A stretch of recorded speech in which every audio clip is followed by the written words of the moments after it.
Their schooling's felt anything but secure this past year.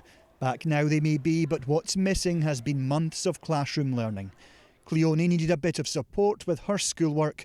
Her mum wouldn't be able to pay for private help, but they managed to get a voluntary tutor. Yeah, it's easier because it's just one person, not everyone else in the class.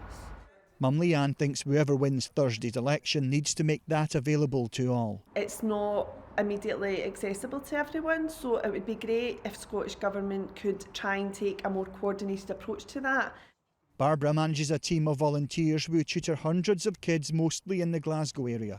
She thinks building up the confidence of kids should be a priority, but says closing the attainment gap won't be easy. It's a much wider problem. It's a poverty attainment gap in the main, I believe, and there's a lot needs to be done around that area. That won't happen overnight, but James, who's worked as a teacher, says many in the profession believe it can start with changing the structure of education, including starting age. There's a great deal of support for looking at increasing that to 6 or 7 years old and establishing a universal kindergarten system.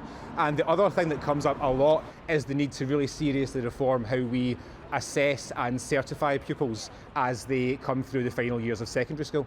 At Barhead High, hello, how are you doing? 5 pupils, 5 first-time voters aren't all keen on changing the exam system. I still like the idea of having a big final assessment to try and get your grade.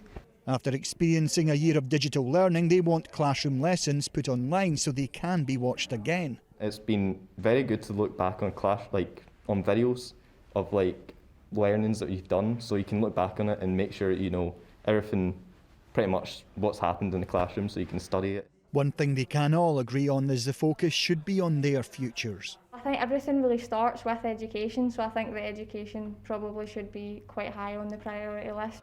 Whoever is elected this week, taking on the issues in education post-pandemic will be one of the biggest challenges.